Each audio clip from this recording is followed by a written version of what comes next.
যে খাজা বাবাকে ভুয়া বলেছে সে নিজেই একটা ভুয়া। আরো জোরে বলেন, সেই ভুয়া বাবাকে ভুয়া মনে হয়। হ্যাঁ, খাজা বাবাকে ভুয়া মনে করলে ইমান থাকবে? আরো জোরে বলেন, এই দেশে কি কোন নবী আসছে? এই মিয়া, ভারত উপমহাদেশে 90 লক্ষাধিকেরও বেশি মানুষকে মুসলমান বানাইছে। আর তুমি মোল্লা কয়জনকে মুসলমান বানাইছো? তুমি তো খালি টাকার ধান্দায় ঘুরো। কিসের ধান্দা? বড় লোক কোটিপতিকে টার্গেট করে করে তাদেরকে কোন কথা দিয়ে তুমি গায়েল করে পকেটে টাকা ঢুকাইবা, তুমি তো সেই ধান্দা করছো। আরো যারা বলেন না কেন? খাজা গরিবেন আমাদের যুবক ভাইদেরকে বলছি, তোমরা আল্লাহর ওলি, আমাদের পূর্বসূরি আইম্মায়ে কেরাম যারা, তাদের ইতিহাস পড়বা, বুঝতে পারবা তারা কত কষ্ট করে ইসলামটা আজকে আমি তুমি তো সহজে ইসলাম পেয়েছি, কিন্তু তাদের সময় এত সহজ কথা বলে না। আরে ভাই, কত ধরনের পরীক্ষা খাজা বাবাকে দেওয়া হয়েছে। খাজা গরিবে নওয়াজ প্রত্যেকটা পরীক্ষা বিজয়ী হয়েছে। আরো জোরে বলেন না, যে খাজা বাবাকে ভুয়া বলেছে সে নিজেই একটা ভুয়া। আরো জোরে বলেন, সেই ভুয়া। আপনারা মুরব্বী বাবার আছেন, আপনারা বলেন কোন আলেম ওলামার দরকার নাই। এই দেশে আপনাদের সময় কি আলেম ওলামাদের প্রতি, ওলিদের প্রতি শ্রদ্ধা ছিল না? যেমন ছিল তখন নেয়ামতেরও কমতি ছিল না। এখন আমাদের মতো মোল্লার অভাব নাই, গজবেরও শেষ নাই। আরে কথা বলেন না কেন? আরে জোরে। মোল্লা, তুমি কি পড়া, কতটুকু পড়া তুমি মোল্লা হইছো? আমার কাছে অবাক লাগে। কয়দিন আগে এক মহিলা কি ফতুয়া জানতে আইছে, তোমাদের দলের মোল্লা মসজিদের মধ্যে মহিলাকে বিয়ে করে নষ্ট কাজ করেছে। কই, তুমি তো তখন মুখ খুলো নাই, তোমার এই চেহারা তো আমরা দেখি নাই অনলাইনে। তখন তুমি কোথায় ছিলে? হ্যাঁ, কথা বলেন না কেন? আমি কি ভুল বলেছি? যুবক ভাইরা তোমরা বলো, আমি কি ভুল বলছি? তোমাদের কাছে, তোমরা তো ছোট মানুষ, তোমাদের কাছে কি মোল্লা যে মসজিদের মধ্যে নষ্ট কাজটা করলো, তোমাদের কাছে কি লজ্জা লাগে নাই? তোমরা বলো, ইতিহাস খাজা গরিবে নওয়াজের ইতিহাস। আর মিয়া, তুমি বললে তোমার কবরের কাছে কুকুরও যাবে না। আমি 2018-তে আমি প্রায় 6 দিন ছিলাম খাজা গরিবে নওয়াজের রওজায়। রাত্র 12টার পরে যেতাম আমি। কোথায়? রাত্র 12টার পরে আমি খাজা গরিবে নওয়াজের মাজার শরীফে যাইতাম। ওনার রওজা পাশে বসে বসে দুরূদ, জিকির, মিলাদ কিয়াম করতাম। ফজরের আযান দিলে নামাজ পড়ে আমি রুমে এসে ঘুমাইতাম। 6 দিন ছিলাম। এরা বলে খাজা গরিবের নওয়াজের দরবারে নাকি নষ্ট জিনিস পাওয়া যায়। আমি 6 দিন ছিলাম, একদিন কোনো কিছু দেখি নাই। তাহলে আমি কি বলবো? তোমার আকীদায় গলদ বলেই তোমার মুখ দিয়ে নষ্ট কথা বের হয়ে আসে। কারণ আহলে সুন্নাত ওয়াল জামাতের আলেমরা কই যে ময়মনসিংহ, শেরপুরে মুর্শিদপুর দরবার যে চুরি হলো, গাছ কাটা হলো, দেহারি বাতিল চুরি হলো, সব কিছু লুণ্ঠন করে নিয়ে আসলো। কই, তুমি তো তখন তোমার দলের মোল্লাদেরকে ভুয়া বলো নাই? চোরদের কি তুমি যথেষ্ট সমর্থন করেছো? তখন তোমার তেজস্বী মনোভাব কোথায় ছিল? তাও কি ইতিকাফের মজলিসে বসে বসে ঠাট্টা বিদ্রোহ করতেছে, ঠিক কিনা বলেন? আল্লাহর ওলিদের সাথে দুশমনী করলে আল্লাহ তাদের বিরুদ্ধে যুদ্ধ ঘোষণা করে, মান আদালি ওলিয়ান ফাকাদ আযানতুহু বিল হারব। আমার কথা আপনারা বিরক্ত হন? এগুলো আপনাদেরকে মনে করিয়ে দেওয়া দরকার। এই মোল্লারাই নারীদেরকে ঘর থেকে বের করতেছে নামাজের অজুহাতে। আমার রাসূল বলেছে, আমার দিকে তাকান, হযরত উম্মে হুমায়রা রাদিয়াল্লাহু তাআলা আনহা, তিনি বললেন, আমি ইয়া রাসূলুল্লাহ, আমি আপনার পিছনে নামাজ পড়তে পছন্দ করি। নবীজি বললেন, হ্যাঁ আমি জানি তুমি আমার পিছনে নামাজ পড়তে ভালোবাসো, কিন্তু তুমি আমার পিছনে নামাজ পড়ার চাইতে তোমার ঘরের অভ্যন্তরে নামাজ পড়া তোমার জন্য উত্তম। একাধিকবার পড়েছি হাদিস, আমার নবীর চাইতে দামি পৃথিবীতে শ্রেষ্ঠ আর কে হতে পারে? ঠিক করে বলেন। আমার নবীজির পিছনে নামাজ পড়তে নবীজি অনুমতি দেয় নাই। আমি বুঝে গেছি, তুমি নারীদেরকে টার্গেট করে করে বাইরে আনো, তোমাদের মতলব ভালো। কথা কন না কেন?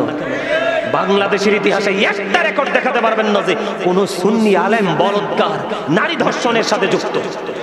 তো যারা আজকে ওলিদের বিরোধিতা করে, মিলাদের বিরোধিতা করে, কিয়ামের বিরোধিতা করে, এই নষ্ট মানুষগুলো খাজা গরিবে নওয়াজকে ভুয়া বলতে পারে, ঠিক কিনা বলেন? এই যুবক, আমি দলিল দেই, তোমরা শোনো। তোমরা সম্রাট শাহজাহানের নাম তো শুনেছো। তার প্রেম ছিল মমতাজের সাথে। কার সাথে? এটা জানোনি তোমরা? সম্রাট শাহজাহান কিন্তু মমতাজের প্রেমে পড়ে তাজমহল বানাইছে। এটা দেখছো নি তোমরা কেউ? সরাসরি কেউ দেখছো? এই আমার দিকে দেখাও। আমি 2018 সনে আমি তাজমহল দেখেছি, পুরো ভারতবর্ষ সফর করেছিলাম আমি যখন তাজমহল সফর করতে গেলাম, তোমরা শোনো, এটা যে হিন্দুদের দেশ, এখান থেকে শিখার আছে। সম্রাট শাহজাহানের মাজারটা জমিন থেকে অনেক উপরে, অনেক উপরে, ঠিক উপরে যে গম্বুজটা আছে, গম্বুজটার খুব কাছাকাছি। মানে এমন ভাবে তারা সম্রাট শাহজাহানের মাজারে পৌঁছার সিঁড়িগুলো করেছে, আপনারা দেখলে অবাক হয়ে যাবেন। পাহারা দিচ্ছে হিন্দুরা। কারা? আমার সাথে। ওনারা কিন্তু ওখানে কিন্তু সম্রাট শাহজাহানের মাজারে জুতা নিয়ে যাওয়া যায় না, একবার আউটসাইডে জুতাগুলো রেখে তারপরে ভিতরে ঢুকতে হয়। তা আমি যখন ঢুকতেছি, উপরে সিঁড়ি বেয়ে বেয়ে উঠতেছি, ওঠার সময় একজন ভদ্রলোক জুতা নিয়ে উঠতে চাইছিল। তখন ওই সম্রাট শাহজাহানের মাজার শরীফ যারা পাহারা দিচ্ছে, তারা সাথে সাথে বললো, তুমি জুতা খোলো, জুতা যদি তুমি না খোলো তাহলে তোমাকে পানিশমেন্ট নিতে হবে। পরে জোর করে তার পা থেকে জুতা খুলাইয়া তারপরে তাদের কর্তৃপক্ষের পক্ষ থেকে মোজা দিয়েছে, তুমি মোজা পরে সম্রাট শাহজাহানের মাজার পরিদর্শন করে আসো, যাওয়ার সময় আমাদের কাছে জমা দিয়ে যাবে। হিন্দুরা। আর আমরা কোন মুসলমান? আমরা আমাদের যাদের যারা ইসলাম পেয়েছি, আমরা তাদেরকে আজকে ইনকার করি। সেটার একটা মাত্র কারণ, তাদের আকীদা ঠিক না থাকার কারণে তারা পৃথিবী লোভী। আরো জোরে বলেন না কেন? আরো জোরে। খাজা গরিবে নওয়াজের মাজারে যাইয়া দেখো কত দেশের মানুষ আসে জিয়ারত করতে। আর তুমি সলিমুদ্দিনের ফলা কলিমুদ্দিন, যদি তুমি মরো না, তোমার কবরের পাশে কুকুরও যাবে না। কথা বলেন না কেন? আল্লাহর ওলিদের সাথে তামাশা করো না।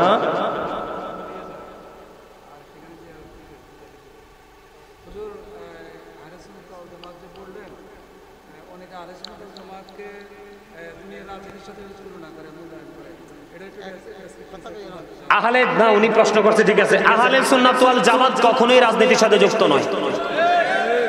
মদিনা আহলে সুন্নাত ওয়াল জামাতের পাওয়ার হাউস হলো মদিনা। কথা বলেন না কেন? আরো জোরে। জীবনে দেখছেন আমাদের পূর্বসূরি বড় বড় আলেম ওলামারা কোনোদিন রাজনীতির মাঠে আইছে? তারা কোনোদিন করছে? এলাকার প্রতিনিধিত্ব করছে? ওদের সিনায় প্রেম। সুন্নি জামাত সফট, নরম, আর যাদের আকীদায় গলত তারা হিংস্র। কথা বলেন না কেন? ফারুকের হত্যা করছে কারা? নবীর দুশমনেরা। কারা? ইতিহাস বলে গেলে তো চলবে না। চলবে? আমার কথা বলেন, চলবে? চলবে না। এই আল্লাহর ওলি সম্পর্কে আল্লাহ নিজে ওয়াজ করে। আল্লাহ বলতেছে, আমার দিকে তাকান, আমি দলিল দেই। আল্লাহ বলতেছে, ইয়া আইয়ুহাল্লাযীনা আমানুত্তাকুল্লাহা ওয়াবতাগু ইলাইহিল ওসিলা। আল্লাহ বলে, হে ঈমানদারগণ, তোমরা আল্লাহকে ভয় করো এবং আল্লাহকে পাওয়ার জন্য তোমরা ওসিলা খুঁজো। আল্লাহ উসিলাটা কি? আল্লাহ বলেছেন, আকুনু মা'আস সাদিকিন, ট্রুথফুল মেন, সত্যবাদী লোক। এখন সত্যবাদী লোক কারা?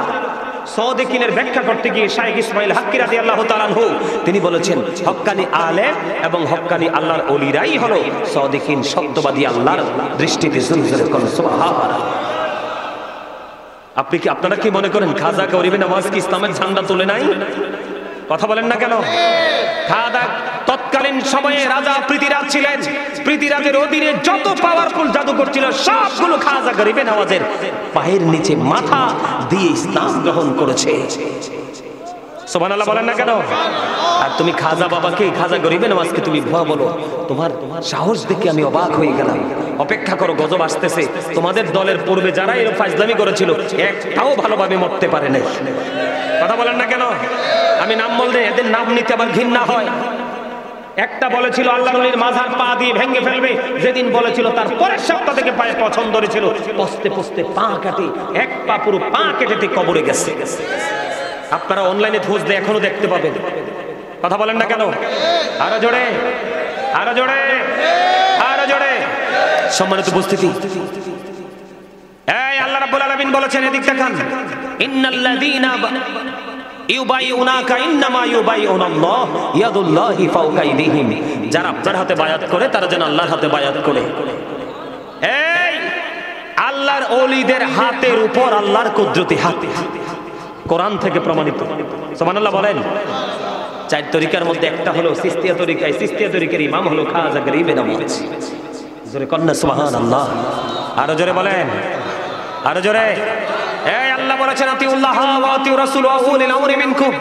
তোমরা আল্লাহর আনুগত্য করো, রাসূলের আনুগত্য করো, তোমাদের মধ্যকার উলিল আমরদের আনুগত্য করো। তার মানে হক্কানি আলেম এবং হক্কানি ওলিদের কি করো? আনুগত্য করো। কেন করবা জানো? এই আল্লাহ বলেছেন এদিক তাকান, আলা ইন্না আউলিয়া আল্লাহি লা খাউফুন আলাইহিম ওয়া লা হুম ইয়াহজানুন। আল্লাহ বলেছেন behold verily the friends of Allah have nothing to fear or to regret। আল্লাহর ওলিদের কোনো ভয় নেই, তাদের কোনো চিন্তা নেই, তাদের কোনো টেনশন নেই, or to regret, তারা পরকালেও চ্যাম্পিয়ন। আল্লাহ রাব্বুল আলামিন আরো বলেছেন নাহনু আউলিয়াউকুম ফিল হায়াতিদ দুনিয়া ফিল আখিরাহ। আল্লাহ বলেছেন we are your protecting friends in the life of the world and in the hereafter। আমরাই তোমাদের বন্ধু দুনিয়ার জীবন এবং পরকালের জীবনে। আর সেই আল্লাহর ওলিদেরকে নিয়ে কথা বলে ওরা মোল্লা যে মিম্বরে বৈশা বৈশা খাজা বাবার বিরোধিতা করেছে, ওই মিম্বার খাজা বাবার কারণে পাইছো। কথা বলেন না কেন? রেডি পাইছো তো বুঝো নাই। কষ্ট করে যদি পাইতা তাইলে বুঝতা মজা যে কি। যেই মসজিদে বসে বসে খাজা বাবার বিরোধিতা করছে, এই মসজিদ খাজা বাবার কারণে পাইছো। আজকে যে মানুষকে ফার্ম দিয়ে দিয়ে টাকা নিয়ে নিয়ে যে টাকার পাহাড় করছো, আজকে খাজা গরিবে নামাজ ইসলাম এনে দিয়েছে বলাই তোমাদেরকে মানুষে তো মূল্যায়ন করে। ঠিক কেন বলে? কাট্টা খাইয়া কার বিরোধিতা করো? এই জন্য আল্লাহ বলেছেন join with my dear people come to my paradise. আল্লাহ বলেছেন ফাদখুলি ফি ইবাদি ওয়াদখুলি জান্নাতি। তোমরা আমার প্রিয় লোকেদের সাথে যুক্ত হও আর আমার জান্নাতে চলে আসো। এতে বোঝা গেল খাজা গরিবে নামাজের সাথে যারা সম্পৃক্ত হৃদয় দিয়ে খাজাকে যারা অনুসরণ অনুকরণ করবে তাদের ঠিকানা হবে জান্নাত, আর যারা খাজা গরিবে নামাজের বিরোধিতা করবে তাদের ঠিকানা হবে জাহান্নাম। আর যারা বলেন না নবী প্রেমিক অলি প্রেমিক তাদেরকে বলবে গো টু প্যারাডাইস, জান্নাতে চলে যাও। আর যারা বিরোধিতা করবে you have to go to hell, চলে যেতে হবে জাহান্নামে। বাঁচার কোনো উপায়। সম্মানিত উপস্থিতি, আমল করার আগে আকীদা ঠিক করবেন, চিন্তা ভাবনাকে স্থির করবেন।